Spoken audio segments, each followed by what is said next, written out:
So now when I hop on sales calls, they're indoctrinated.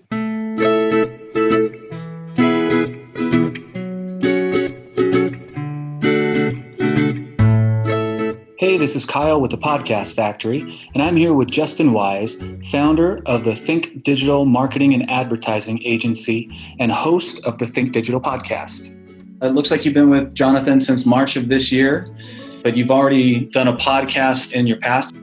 This is the third version of the podcast. The last time I was like, I'm never doing this again because of all the work it takes to do a podcast. As you're looking back from some of those other podcasts, like what was it that made you stop podcasting in particular? Like, backstory, I've been in radio. I was in radio, started doing radio in high school. Loved it, loved the medium. And then just life got in the way. And then podcasts kind of made this entry onto the scene, right? With the iPod. And so I thought, hey, that's cool. I should do that again. And so I started a podcast. What I didn't realize was podcasting is not like radio. In that you do radio, you show up, you do the show, you're done. It's way more like video production than it is radio. I was a video production major in college, and they say an hour of footage equates to a minute of produced content. And I wouldn't say it's quite that extreme with podcasting, but it's along those same lines where you hear a finished product, let's say it's a 20-minute show, and people think, oh, hey, all I got to do is talk for 20 minutes. Well, no, it's way more than that. You got to come up with concept, artwork, theme, show notes if you're going to do it right. You have to get it uploaded to iTunes, to Stitcher, to YouTube, to all these different platforms. You have to make sure all these pieces are talking to each other. You have to produce it, you have to publicize it, and it takes way longer than 20 minutes. So when I was doing my old podcast, I was having to do all this stuff, but it took me on average about 3 to 4 hours minimum to produce an episode. Now, I was pretty particular about it, but it's at least going to take you a couple hours to do a show correctly if you want to do it right and if you want people to listen. If you just want to, vent or whatever and publish it, cool, you can do that, but it's not going to be valuable for your listener. So for me, what finally led me to believe like, hey, I got to go focus on growing my business, not producing a podcast. Ultimately, at the time, that's why I made that decision. Having done that in the past, and then obviously seeing what a hassle producing a podcast can be, I'm curious how you ended up deciding that you wanted to do another podcast again. So long story short, I had seen other people that I trusted go with JR and the team at Podcast Factory. So that right there was instant credibility in my mind. It just really came down to a time thing. This is important for people to know as well. There's other options out there. For instance, I looked at some overseas options, having people in some Pacific Rim country produce my podcast. Are there good options overseas? I'm sure there are. But I just wasn't in a position to have to go through, 10, 12 different partners. JR came along into my life and a lot of the people that I trusted him. I was like, hey, I really want to start this up again. I enjoyed doing it, but I need to know that I'm not going to have to spend any time producing this, where literally I can just open my mic and do that 20, 30 minutes of talking and then be done with it. That is what, number one, JR told me he could take care of. All I have to do is write out my notes, and then I literally put it in a Google Drive folder, and off it goes. I don't have to think about it after that. It's produced, it's done. It's off my plate. Was there anything that surprised you when you started working with JR? I think what surprised me most was, this sounds like, what's your biggest weakness? Well, my biggest weakness is I care too much. This is going to sound like that, but it's not. I was surprised by how simple it was to be done with a podcast, to be done with an episode. Because remember, I'm coming from a place where it was taking me 3 to 4 hours to produce a show. And then you talk into a mic for 20 minutes and then you're done. I was like, that can't be it. Sure enough, like clockwork, Monday night at midnight, new episodes pop. And I was like, this is very, very simple. This is very easy. For a guy like me, running a business, involved in a bunch of different stuff, That was a huge barrier for me in having a podcast. And in terms of the benefits of that, the one thing that it's important for people to understand with a podcast, it's not like your typical marketing activity. It's not like, hey, we run Facebook ads at our agency.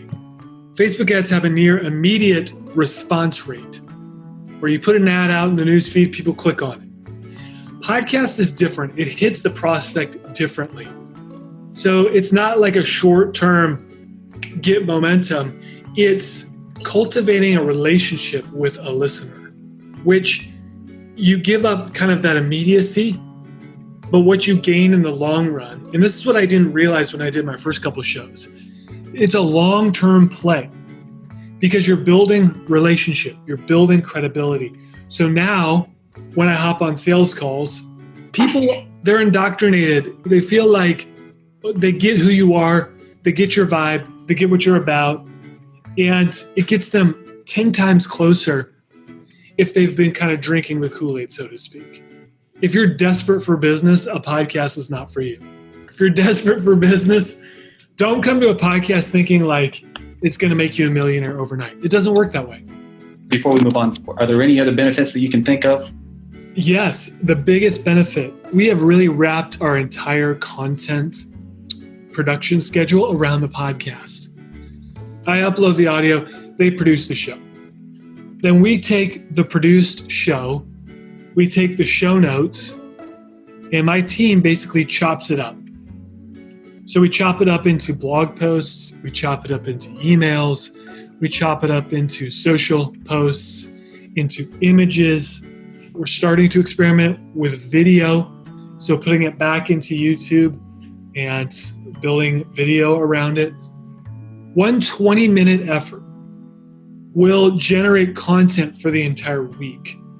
When I have to exert a tiny bit of effort, relatively speaking, and have a team that can take what JR and Rachel do and build that into more content, wow, talk about value. I think I heard you say this in one of your earlier podcasts too, but about playing the long game in business here. What has it done for your cost per acquisition and your lifetime value for your customer? In terms of the cost per acquisition, lifetime value, it's probably too early to tell. What I can tell you is just anecdotally, I hear it on sales calls now, meaning people mention it. And while I can't quite quantify that yet, what I can do is tell you, it removes barriers. So people will mention it. They'll talk about it on sales calls, which is all I need to hear right now. I'm not looking to podcasting necessarily to drive down my lead costs. What I am looking at to do is to increase mind share that I have with people, and it's doing that. In terms of effectiveness, having podcasted before, would you say that this service and this particular design with the direct response component has performed better than your previous podcasts? Definitely. I mean, the reason why we shut down the other podcast was because the time issue. It wasn't drawing people across the line. I know more likely than not, if they reference the podcast, we got ourselves a new client here. And I think one thing too, kind of a side benefit of working with JR and Rachel is that they force you to be focused. They force you to put content up that is going to help your audience. Whereas before, I don't think I was necessarily doing that. And that's made a pretty big difference as well. How have you benefited from being associated with some of the other high players from the Podcast Factory? We get to know each other. Whenever you can build your network, it doesn't even necessarily mean you're going to have an immediate payoff. And that's why I think it's important for people to know when you're involved in a network. It's the halo effect, right? So you get to rise to the level of the network that you hang with. It's not like I can say, well, hey, it's because Cheryl Ann or Nick Peterson are label mates, so to speak. But I know that I get to draw from their credibility. I get to draw from their exposure and vice versa. And so being part of that network is just kind of an added benefit. Are they sending clients your way and vice versa type thing? Yeah, in fact, JR sent a couple of people our way, which is nice. So would you recommend the Done For You podcasting service to others? And if so, why? When you have people who pay you money for your product, for your service, that's when it's time to start a podcast. When you're looking to grow your influence, when you have income and you're looking to grow your influence. And that income doesn't have to be some astronomical figure. It could be a couple grand a month, but it's consistent. Because when you start your podcast, they will want to know what you're about, how they can hire you. They want to know what you think about stuff. And so if you don't have a sustainable model underneath your business, the podcast is just going to crush you under that weight. So wait until you have a business that's working. Wait until you're making money. And then you move into podcasting. Without a doubt, hire it done. The biggest value that JR and Rachel give me back is not a produced podcast every single week. The biggest value they return to me is my time. So think about it this way. One episode used to take me 4 hours to produce. One episode now takes me about half an hour to produce. So I get back 3 hours and 30 minutes of my time every single week. You add that up over 50 weeks, that's 150 hours. What is that? 5-6 days? I get 5 days back every year from just not having to produce my own podcast. Do you think I can make more money that way? Absolutely.